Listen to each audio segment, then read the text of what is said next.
State बोर्डच्या important question series मधला 5वा प्रश्न आज आपण बघतो आहोत। प्रश्न असा आहे, state Kirchhoff's second law in an electrical network, किंवा त्यालाच किर्चॉफ्स व्होल्टेज लॉ किंवा किर्चॉफ्स लूप लॉ असं म्हटलं जातं। तर प्रश्न नीट वाचायचा। मग आता काय आहे, तर आता हे असं इलेक्ट्रिकल नेटवर्क आहे। इथे एक रेजिस्टर आहे, इथे एक रेजिस्टर आहे, इथे एक बॅटरी आहे, समजतंय, आणि इथे एक रेजिस्टर आहे। मग आता इथं जर बॅटरीचं पॉझिटिव्ह असेल, इथं निगेटिव्ह असेल, या डायरेक्शनने करंट जातो आहे।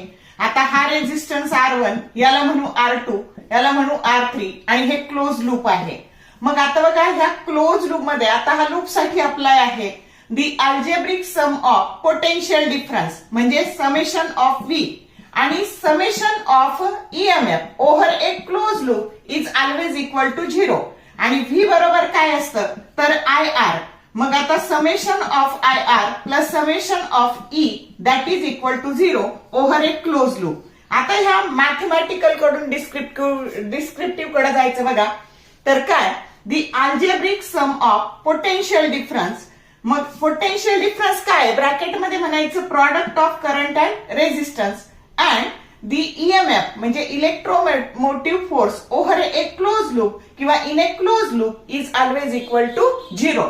आता साइन कन्व्हेन्शन काय वापरायचं, तर जेव्हा तुम्ही असं लूप ट्रेस केलंय, कन्व्हेन्शनल करंट असा जातोय, तर याच्या अगेन्स्ट पोटेन्शियल डिफरन्स या डायरेक्शनने करंट जातोय, याच्या अगेन्स्ट पोटेन्शियल डिफरन्स निगेटिव्ह घ्यायचं। मग आता ह्या लूपला आपण नाव देऊ ABCD। आणि मग आता, आणि जर समजा इथं बॅटरीचे या डायरेक्शनने लूप स्ट्रेस केलंय, तर हा EMF पॉझिटिव्ह घ्यायचा। मग आता बघा, प्लस E1, आता हे आलं minus IR1 minus IR2 minus IR3 that is equal to 0, आणि म्हणून हे सगळे तिकडे गेले, तर E1 that is equal to I कंसात R1 plus R2 plus R3 that is equal to 0 आलं का। मग पोटेन्शियल डिफरन्स आणि EMF सेम आला, इक्वल आला, म्हणजे त्याची अल्जेब्रिक सम काय आली, 0 आली। आणि हा जो लॉ आहे हा कशाचं कन्झर्वेशन देतो, तर एनर्जीचं कन्झर्वेशन देतो। Kirchhoff's first law, junction law, current law हा चार्जचं कन्झर्वेशन देतो, आणि हा कशाचं कन्झर्वेशन देतो, तर हा एनर्जीचं कन्झर्वेशन देतो। शॉर्ट व्हिडिओ आवडले, लाईक करा, शेअर करा, कमेंट करा।